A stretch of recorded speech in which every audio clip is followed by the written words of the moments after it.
bienvenue à cette dévotion. C'est merveilleux de savoir que nous appartenons à Dieu. Toi qui ne lui appartiens pas encore, je te lance cet appel. Je vais marquer du temps pour t'inviter à recevoir Jésus-Christ. Mais avant cela, je t'invite à prêter attention à ce que je vais dire.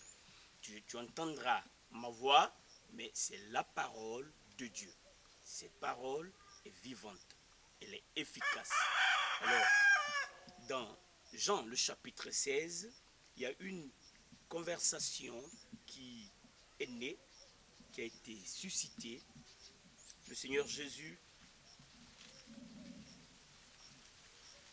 parle à ses disciples avant la prière sacerdotale. À partir du verset 25, je vous ai dit ces choses en parabole. L'heure vient où je ne vous parlerai plus en parabole, mais je vous parlerai ouvertement du Père. En ce jour, vous demanderez en mon nom, et je ne vous dis pas que je prierai le Père pour vous. Car le Père lui-même vous aime, parce que vous m'avez aimé, et que vous avez cru que je suis sorti de Dieu. Extraordinaire. Il est sorti de Dieu. Il est sorti de Dieu, ça veut dire qu'il est l'incarnation de Dieu. Je suis sorti du Père et je suis venu dans le monde. Maintenant, je quitte le monde et je vais au Père. Extraordinaire. Sorti du Père pour le monde, il quitte le monde et il va au Père. Alors, nous continuons. Le Seigneur Jésus dit, je suis sorti du Père et je suis venu dans le monde. Maintenant, je quitte le monde et je vais au Père. Cela suscitait une interrogation. Ses disciples lui dirent, voici, maintenant tu parles ouvertement et tu n'emploies aucune parabole. En d'autres termes, nous ne comprenons pas pourquoi tu le fais. Maintenant, nous savons que tu sais toutes choses et que tu n'as pas besoin que personne t'interroge.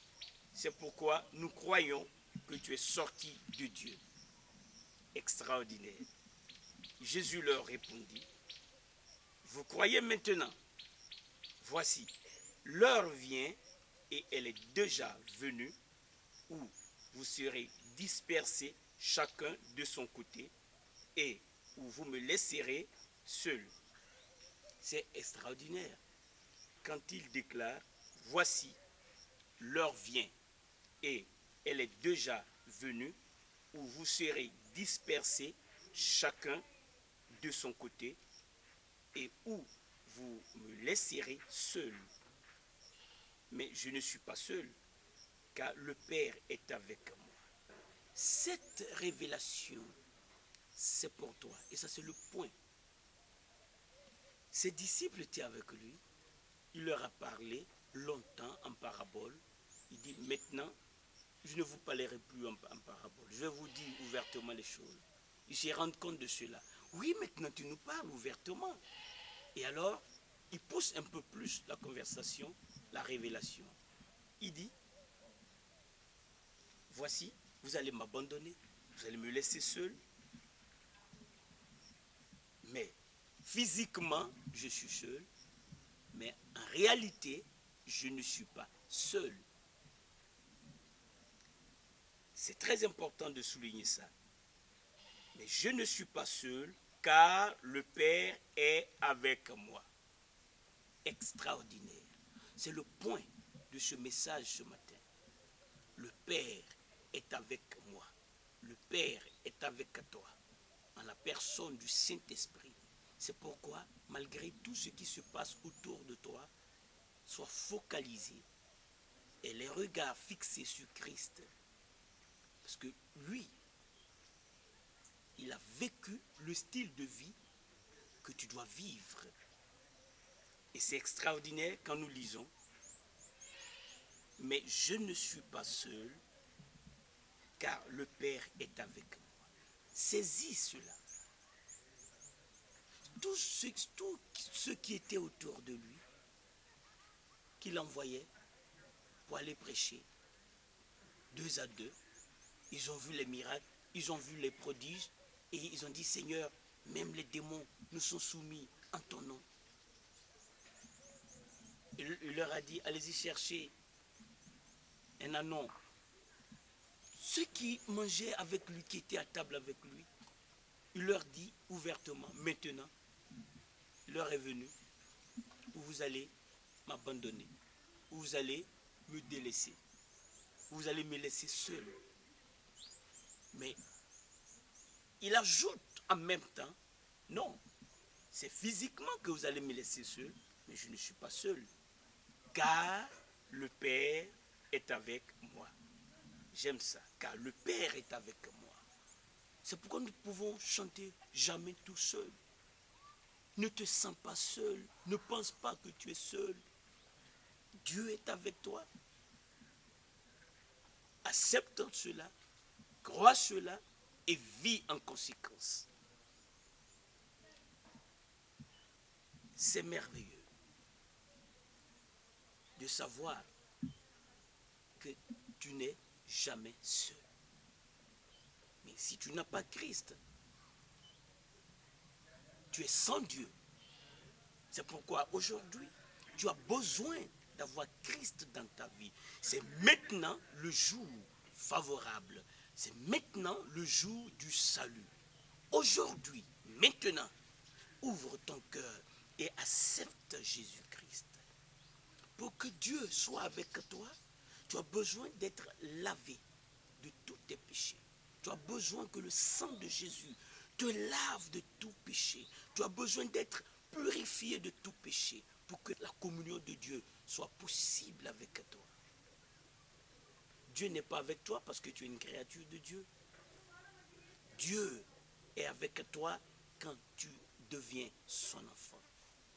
Si tu n'as pas encore reçu Christ, si tu n'as pas confessé que Jésus-Christ est ton Seigneur, si tu ne crois pas dans ton cœur que Jésus-Christ est ressuscité des morts, tu es sous l'emprise du diable. Mais aujourd'hui, tu as le choix d'abandonner le camp du diable ou de rester. C'est ton choix. Mais ce que Dieu veut, c'est que tu quittes le camp du diable pour entrer dans sa famille et alors il sera avec toi. Il ne t'abandonnera jamais. Il a fait cette promesse. Il a dit, mais à tous ceux qui l'ont reçu, à ceux qui croient en son nom, elle leur a donné le pouvoir de devenir enfants de Dieu, lesquels sont nés de Dieu. Donc, tu es né de Dieu, tu n'es pas né de la volonté de l'homme, tu n'es pas né de la volonté de la chair, tu es né de Dieu. Donc, Dieu te considère comme son enfant. Et en tant qu'enfant de Dieu, il veillera sur toi et tu vas lui être agréable. Jésus-Christ, quand il était accroché sur le bois de la croix, il était en train de souffrir à ta place. Il était en train de payer le prix que tu aurais dû payer. Il a souffert, on lui a mis la couronne d'épines. Son corps a été déchiré, son sang est versé. Ce précieux sang qui est versé, c'est le sang qui ôte ton péché. C'est pourquoi, en entendant ces paroles, tu peux ouvrir ton cœur pour croire que celui qui a versé son sang, qui est mort et qui a été enseveli, qui est ressuscité, celui-là, il peut être mon sauveur, il peut être mon Seigneur, c'est Jésus-Christ. C'est pourquoi, maintenant, tu peux fermer tes yeux. Si tu veux que Christ vienne dans ta vie, ferme tes yeux et tu vas faire cette prière avec moi. Seigneur Jésus, merci de payer le prix pour moi, de mourir à ma place. Maintenant, j'ouvre mon cœur et je te reçois comme mon sauveur et comme mon Seigneur. Merci d'avoir écouté ma prière au nom de Jésus-Christ. Alléluia, alléluia. Oh Père, merci. Nous voici devant toi, toi qui n'abandonnes jamais. Le Seigneur Jésus a dit, les êtres humains m'ont abandonné, mais Dieu est avec moi. Seigneur, tu es présent toujours. Gloire à ton nom pour ta présence. Pendant que tu es présent, nous sommes en sécurité. Quand tu es présent, nous avons la joie. Quand tu es présent, nous avons la paix du cœur. Nous te louons, nous te glorifions pour ta présence. Jamais tu ne nous abandonnes. Jamais tu ne nous délaisses. Gloire à toi pour ta grande fidélité. Aujourd'hui, que les malades reçoivent la guérison. Aujourd'hui, étends ton bras et opère des signes, des prodiges. Fait que l'univers se soumette à ta parole. Au nom de Jésus-Christ. Amen. Que Dieu te bénisse. Que Dieu te fortifie.